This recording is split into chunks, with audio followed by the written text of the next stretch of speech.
సహోదరులారా, ఒక ఊరిలో ఒక కుటుంబంలో ఇద్దరు కొడుకులుంటారు. ఇద్దరు కొడుకులు ఒక సంవత్సరం అటు ఇటుగా ఒకే స్కూల్‌లో చదువుతూ ఉంటారు. పెద్దవాడు బానే చదువుతుంటాడు. చిన్నవాడు కొంచెం చదువు తక్కువవుద్ది. ఎందుకు తక్కువయింది ఏంటి అని అడిగితే, ఎప్పుడు టీచర్స్ మీద కంప్లెయింట్ చెప్తుంటారు. అప్పుడు వాళ్ళ తల్లి పెద్దోడిని అడుగుద్ది. "ఏంట్రా ఆ టీచర్ గారు సరిగ్గా చెప్పరంట." ఇట్లాగని. "లేదు మమ్మీ, ఆ టీచర్ గారు బాగా చెప్తారు మమ్మీ. నేను ఆవిడ దగ్గరే కదా!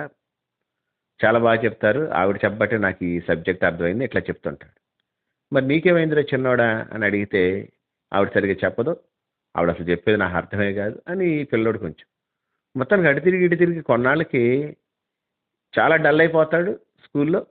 ఒకలాగా సబ్జెక్ట్ తగ్గిపోతుంటది. ఇదిలా ఉండగా ఆ రోజుల్లో రేడియోలోనే క్రికెట్ కామెంటరీ వచ్చేది. అంటే ఇంక టీవీలు రాలా. రేడియోలో అందరూ కూర్చొని క్రికెట్ కామెంటరీ వింటుంటారు కుటుంబం అంతా. బహుశా మీలో కూడా కొందరికి ఈ విషయం ఆహ్, అలవాటు ఉండుంటది. క్రికెట్ వింటూ ఉండగా గట్టిగా ఏదో స్పీడ్‌గా జనాలందరూ గట్టిగా అరుస్తారు. మధ్యలో ఏదో చెప్తాడు. చెప్తే తల్లికి అర్థం కాదు. ఏం చెప్పారురా ఇలాగ అంటే, చిన్నోడు ఎవరికీ అర్థం కాదు గానీ చిన్నోడికి బాగా అర్థమవుద్ది. "ఏం లేదు మమ్మీ ఇట్లాగా ఈయన కొట్టాడంట, బౌండరీ లైన్‌లో క్యాచ్ పట్టేసుకున్నారంట" అని చెప్తాడు. "బాగా విన్నావురా" అంటది ఆళ్ళమ్మ. అప్పుడు ఆవిడకి డౌటొస్తది. "ఒరేయ్! ఇది నీకు ఇన్నావు అర్థమవుతుంది. మాకెవ్వరికీ అర్థం కానిది నీకు ఇది అర్థమవుతుంది. క్లాస్‌లో అందరికి అర్థమైంది నీకెందుకు అర్థం కాలేదు?"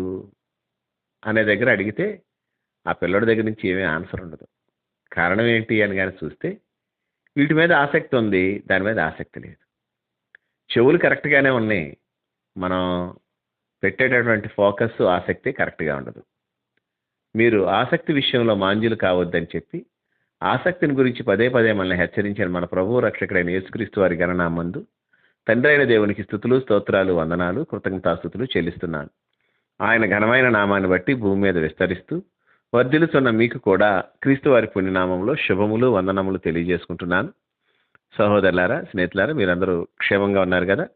మరొక రోజు మీతో కలిసి దేవుని వాక్యం ధ్యానం చేయటానికి ప్రభు మనకిచ్చిన కృపను బట్టి ప్రభునందు ఆనందిస్తూ, స్తుతిస్తూ నేటి వాక్య ధ్యానాన్ని సామెతల గ్రంథము 20వ అధ్యాయం 12వ వాక్యం నుండి ధ్యానం చేస్తాం. సామెతల గ్రంథము 20వ అధ్యాయము 12వ వచనం. వినగల చెవి, చూడగల కన్ను, ఈ రెండును యెహోవా కలుగజేసినవే. మరొకసారి చదువుతాను. వినగల చెవి, చూడగల కన్ను, ఈ రెండును యెహోవా కలుగజేసినవే. కళ్ళు, చెవులు దేవుడిచ్చాడు అనేది మనందరికి తెలిసిందే. బేసికల్‌గా ఎవరైతే కళ్ళు చూడగలుగుతున్నారో, వినగలుగుతున్నారో వాళ్ళ గురించి నేను ఎక్కువగా ఈరోజు మాట్లాడుతున్నాను. సహజంగా కొందరు పుట్టుకతోనే వినపడకపోవచ్చు. వాళ్ళకది బై బర్త్ అట్లా వస్తది. కొన్నిసార్లు కొన్ని రీజన్స్‌ని బట్టి. ఏదేమైనప్పటికీ పుట్టుకతోనే వినపడని వాడికి మూగతనం కూడా వస్తది. ఎందుకనంటే చెవి వినపడి గ్రహిస్తేనే నోరు మాట్లాడుద్ది కాబట్టి, అమ్మా, నాన్న అట్లాంటి మాటలు వాడి చెవులకి వినపడితే దాన్ని గ్రహించి వాడు కూడా దాన్ని అట్లా ప్రొనౌన్స్ చేయటానికి లేదా ప్రకటించటానికి లేదా వ్యక్తపరచడానికి ఇష్టపడతాడు కాబట్టి నేర్చుకుంటాడు. అసలు వినికిడే లేనప్పుడు నోటికి మాట రాదు. అయితే పుట్టు మూగవాడైన వాడు వినొచ్చు. విని దానికి రిప్లై తన చేష్టల ద్వారా తెలియజేస్తాడు. లేదా తన యొక్క సైగల ద్వారా తెలియజేస్తాడు. అయితే ఈరోజు నేను మాట్లాడుతుంది చెవులు, కళ్ళు బాగా ఉన్న వాళ్ళతో. బహుశా మీరు అట్లా ఉన్నారని నమ్మి దేవుని స్తుతిస్తున్నాను. ఒకవేళ లేని ఎడల మీరు కొన్ని విషయాలు అర్థమవుతాయి. దేవుడే మనకి వినగలిగినటువంటి చెవి, చూడగలిగినటువంటి కన్ను ఇచ్చాడని చెప్తుంది. అయితే ఇబ్బంది ఎక్కడొస్తుంది అంటే, దేవుడిచ్చినటువంటి ఈ చెవులు, కళ్ళు ఏవి చూడాలో వాటిని చూడట్లా, ఏవి వినాలో వాటిని వింట్లా. ద్వితీయోపదేశ కాండము 28వ అధ్యాయాన్ని గాని మీరు గమనించినట్లయితే, యేసు ప్రభువు వారు దీవెనల గురించి మాట్లాడుతున్న ఆ సందర్భంలో స్పష్టంగా చెప్పిన మాట ఏంటంటేనండి, మీరు ఆయన ఆజ్ఞలన్నిటిని సరే 28వ అధ్యాయం 1వ వాక్యం ఒకసారి చదువుతాను చూద్దాం.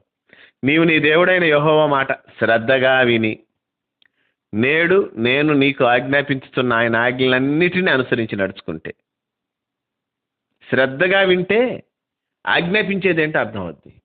శ్రద్ధగా వినవు. చాలాసార్లు నేను కూడా అట్లాగే ఆ అనుభవాలు కలిగి ఉన్నా. అంటే వింటా కూర్చుంటాం, వినం, మనసుటే వెళ్ళిపోద్ది. సహజం ఇది. ఎందుకనంటే మన మనసు స్థిరమైన మనసుగా రాలా. దావీదు గారు పాపం చేసిన తర్వాత రాసినటువంటి ఆ కీర్తనలో, అదే 51వ కీర్తనలో ప్రభువుని కోరిన కోరికల్లో ఒకటేంటంటే, నా అంతరంగంలో స్థిరమైన మనస్సు నూతనంగా పుట్టించు, నా యందు శుద్ధ హృదయం కలగజేయి. ఈ రెండు మళ్ళీ దయచేయమంటాడు. నూతనంగా స్థిరమైన మనసు నాకు కావాలని అడుగుతాడు. సహోదరులారా, ఇది మీరు విన్నారా?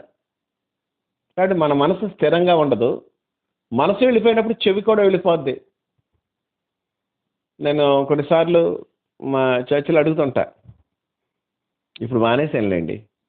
అంటే ఇప్పుడు అంతా కూడా గట్టిగా మాట్లాడితే ఎట్లా ఉంటుందో ఏంటో అర్థం కాని స్థితికి వచ్చారు. అంటే చెప్పాల్సింది చెప్తున్నాను, హెచ్చరిక ఇవ్వాల్సింది హెచ్చరిక ఇవ్వటమే.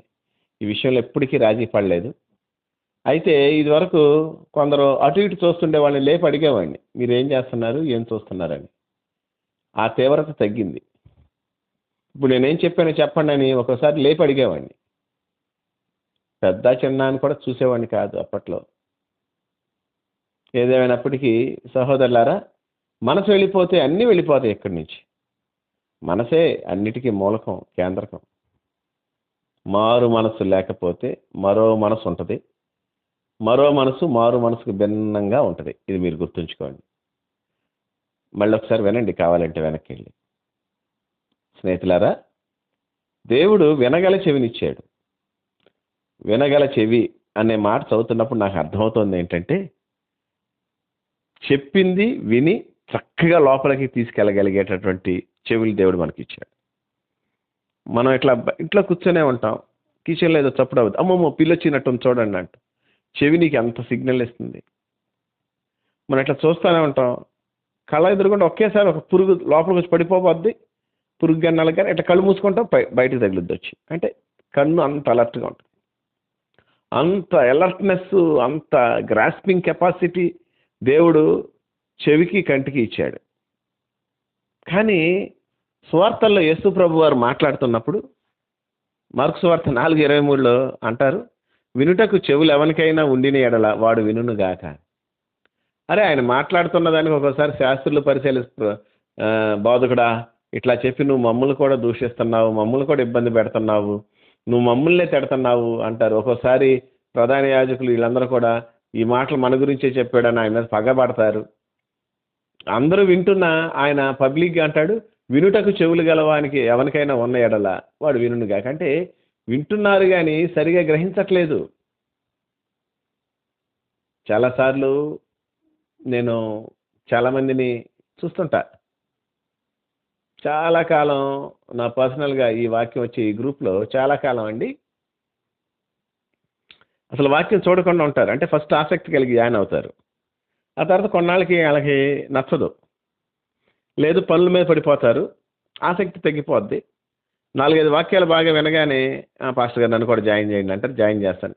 తర్వాత సుమారు 15-20 రోజుల నుంచి వాళ్ళు వాక్యం వినరు. అప్పుడు నేను వాళ్ళకి ఫోన్ చేసి అప్పుడప్పుడు అడుగుతుంటా, బ్రదర్ మీరు వాక్యం వింటలేదు ఎట్లా అంటే, లేదు పాస్టర్ గారు ఫోన్ పాడైంది అనేవాళ్ళు. అప్పుడు నెట్ బ్యాలెన్స్ లేదని ఇదివరకు చెప్పేవాళ్ళు. ఇప్పుడు అలాంటివి కాకోకుండా పాస్టర్ గారు కొంచెం బిజీగా ఉన్న ఎట్లా అని, సరే బ్రదర్ కావంటే మళ్ళీ జాయిన్ చేస్తాను తీసేనా అని అడుగుతుంటాను. ఎందుకనంటే విన్నప్పుడు దేనికి, దేవుడు వినే చెవులు ఇచ్చాడు కదా, వింటాక ఆసక్తి కలిగే కదా మనం ముందుకు వచ్చాం. కానీ యేసు ప్రభు వారు అంటే ఎవరైతే వినే చెవిని, వినగల చెవిని చేశాడో ఆయనే చెప్తున్నాడు, వినుటకు చెవులు ఎవరికైనా ఉన్నాయా అని. అంతేకాకుండా ఇదే మార్కు సువార్త 8:18 వాక్యంలో, మార్క్ 8:18లో అంటాడు, మీరు కన్ను నుండి చూడరా, చెవు నుండి వినరా, జ్ఞాపకం చేసుకోరా అని చాలా ప్రశ్నలు వేస్తాడు ఆ సమయం. ఈ 8:17-18 వాక్యాలు మనం గమనిస్తే 7 క్వశ్చన్స్ ఉంటాయి ఇక్కడ. వాటిలో మీరు కనులుండి చూడరా, చెవులుండి వినరా, చెప్తున్నారు వింటున్నారు కదా. ఇక్కడ నాకు కూడా అనుమానమే, ఏంటి ఇంతకే ఇలా ఆయన అడుగుతున్నారు. అంటే వినవలసిన రీతిగా మనం వింటలా. దేవుడు ఎంతో టెక్నాలజీని పెట్టాడు చెవిలో. చెవి ఒకసారి పోతే ఇంక పని చేయదు. ఇంక ఏయో పెట్టినా, ఏ మిషన్లు పెట్టినా సరే ఇంకంతే. కన్ను ఒకసారి పోతే ఇక అంతే. కానీ దేవుడిచ్చిన ఈ రెండు కూడాను మనకి చాలా దైవికమైన విషయాల్ని చేరవేయటానికి, దేవుని సంగతులు బోధించడానికి ఇవ్వండి. కీర్తనకారుడు 119వ కీర్తనలో అంటాడు, నేను నీ ధర్మశాస్త్రమందు ఆశ్చర్యకమైన సంగతులు చూచినట్లు నా కన్నులు తెరువు అంటాడు. అంటే ధర్మశాస్త్రం చూస్తుంటాడు, దాంట్లో మళ్ళీ ఆశ్చర్యమైన చూసేటట్లు కన్నులు తెరువు అంటాడు. ఇంకా డీపర్ అండర్స్టాండింగ్, లోతైన స్థితిలోకి వెళ్ళాలనేది. దేవుడు కూడా అట్లాంటి చెవులు కళ్ళే మనకి ఇచ్చాడు. అయితే దుస్థితి ఏంటంటే మళ్ళీ ఆయన అడుగుతున్నాడు, మీరు చెవులుండి వినరా? నేను నేను నేను మీకు అన్ని ఏర్పాట్లు చేశాను, మీరు దాన్ని ఎందుకు యూటిలైజ్ చేసుకోలేకపోతున్నారు? అంటే నీ దేహం దేవుని వల్ల మీకు అనుగ్రహింపబడి మీ కొరకు దేవుడు దేహాన్ని ఇచ్చాడు అన్నప్పుడు ఆ దేహంలో ఉన్న భాగాల్ని దేవుని కొరకు ఎందుకు ఉపయోగించం? ఇవ్వబడింది ఎవరు క్షమించాలి, ఎవరిచ్చారో ఆయన కొరకు ఈ దేహాన్ని ఉపయోగించకపోతే మనకన్నా కృతజ్ఞత హీనులు ఎవరైనా ఉంటారా? కొంచెం నొప్పిగా అనిపించినా దయచేసి నన్ను భరించండి. సహోదరులారా, విను, చూడు. దేవుడు మన కళ్ళకి ఎట్లాంటి కెపాసిటీ ఇచ్చాడు? కళ్ళు తెరిచి చూస్తాం, కళ్ళు మూసుకొని చూస్తాం. ఎప్పుడు మీరు కళలు కనలేదా? You didn't have any dream? దర్శనాలు చూస్తాం, ప్రార్థన చేస్తుండగానే బతుకు కనిపిస్తుంటుంది. ఒక్కోసారి నా బ్రతికేలండి, మీ బతుకు గురించి మాట్లాడలే. ప్రార్థన చేస్తుండగానే స్థితి ఏంటో తెలిసిపోతుంటుంది, ప్రార్థన చేస్తుండగానే విధానం ఏంటో తెలిసిపోతుంటుంది. కళ్ళు మూసుకొని ఉండగా కళ్ళు ఎదురుగుండా కనిపిస్తుంది. అంటే ఎట్లాంటి కన్ను నిర్మాణం చేశాడు దేవుడు మనకి. What a God we have. సహోదరులారా, దయచేసి గమనించండి. వినగల చెవి, చూడగల కన్ను యెహోవా కలగజేసినవే, బట్ వాటిని పూర్తిగా వినియోగించుకోలేకపోతున్నాం. నేను మీతో చెప్పిన కుర్రాడు అంతకుముందు వాళ్ళ అన్నయ్య చదివిన క్లాసులో నుంచి చదువుకుంటూ వెళుతూ అదే స్టాఫ్ చెప్తున్న పాఠాలు వింటూ వాళ్ళ అన్నయ్యకి వచ్చిన మార్కులు ఎందుకు రావట్లేదు అంటే తెలియలేనోడనేం కాదు, ఆసక్తి లేదు. క్లాసులో కూర్చుంటాడు, కిటికీలోంచి బయటకు చూస్తుంటాడు, క్లాసులో కూర్చుంటాడు, ఆన్లైన్లో చూస్తుంటాడు, క్లాసులో కూర్చుంటాడు, ఏదో వాడికి నచ్చింది చేస్తాడు. కానీ వాళ్ళు చెప్పేది వినడు. ఇక అంతే. వాడికి నచ్చితే క్రికెట్ కామెంటరీ వినేటప్పుడు అంత గొప్ప సౌండ్ వస్తున్నా అందులో వీడు కొట్టాడని, ఆ కొట్టిన సిక్సర్ని ఆ బౌండరీ లైన్ దగ్గర పలానా వాడు పట్టుకున్నాడు అనేది వీడొక్కడే తప్పించి ఫ్యామిలీలో మిగిలిన ముగ్గురికి వినబడలేదు, అర్థం కాలేదు. ఎందుకంటే వాళ్ళకి అంత ఫోకస్ లేదు, వీడికి అంత ఫోకస్ ఉంది. నేను ఈరోజు మన ఫోకస్ గురించి మాట్లాడుతున్నాను. నీ చెవులు ఎటువైపు ఉన్నాయి? చెవుల గురించి యేసుప్రభు ఎన్నిసార్లు మాట్లాడాడు? వినుటకు చెవులు గలవాడు, వినుటకు చెవులు గలవాడు, వినుటకు చెవులు గలవాడు. నా మాటలు మీ చెవుల్లో నాటనబడనివ్వండి అంటాడు. కనుక నేను కూడా ఈ విషయాల్లో అప్పుడప్పుడు తప్పిన వాడిని. నేను మీ మీద దాడి చేయట్లేదు, కానీ తప్పకుండా ఆయన మాటలు వింటానికి ప్రయత్నిద్దాం, ఆయన స్వరం వింటానికి ప్రయత్నిద్దాం. ఇన్విజిబుల్ గాడ్ చక్కగా ఆయన మాట మనకి వినిపిస్తాడట. చూడండి, ఆయన కనపడ్డు, ఆయన స్వరం మన దగ్గరికి వచ్చి మాట్లాడుతూ ఉంటుంది. ఎంత ఒకసారి ఇమాజిన్ చేశారా? జస్ట్ నువ్వు ప్రార్థన చేస్తుండగా నా కుమార్తె, నా కుమారుడా అని దేవుడు నీ దగ్గరికి వచ్చి మాట్లాడుతుంటే కళ్ళు తెరిచి చూసినా సరే ఆయన కనపడ్డు, స్వరం వినిపిస్తూ ఉంటుంది. ఆ ఎక్స్పీరియన్స్ డిఫరెంట్గా ఉంటుంది. మన చెవుల్ని, మన కన్నుల్ని దేవుడు అట్లా ఆశీర్వదించును గాక. ప్రార్థన. మహాపరిశుద్ధుడు అయిన తండ్రి, ప్రేమ నమ్మకం గలవాడ, మీకే వందనాలు, స్తోత్రాలు, కృతజ్ఞతాస్తుతులు చెల్లిస్తున్నాను. నీ కృపను బట్టి మా జీవితాల్లో నేటి వరకు నువ్వు ఇచ్చిన నెమ్మదిని బట్టి, క్షేమాన్ని బట్టి, నీ కనికరాన్ని బట్టి నీ స్తోత్రాలు. బలమైన దేవుడా, బలమైనటువంటి కార్యాలు చేస్తూ వచ్చారు. నీ నామహిమార్థ జీవించడానికి కృప చూపించారు. దాన్ని బట్టి నేను స్తుతిస్తూ ఈ సమయంలో మేము ఏమై ఉన్నామో అది నీ కృప అని ఒప్పుకుంటున్నాను. నీ కనికరానికి మమ్మల్ని అప్పగించుకుంటున్నాం. బలమైన దేవుడా, బలమైనటువంటి కార్యాలు చేయమని వేడుకుంటున్నాం. నీ కటాక్షం మా మీద ఉంచండి, మమ్మల్ని బలపరచండి. మా జీవితాల్లో ఒక గొప్ప కృప మాకు అనుగ్రహించండి అయ్యా. మీరు ఇచ్చిన ఈ శరీరం చాలాసార్లు దౌర్భాగ్యంగా వాడాము నా ప్రభా. మీరు ఇచ్చినటువంటి ఈ శరీరం మీ కొరకు వాడలేకపోయాం. దయచేసి మమ్మల్ని క్షమించు. మమ్మల్ని అంటున్నాను ప్రభా, వీరిని అంటలేదు. మమ్మల్ని క్షమించు.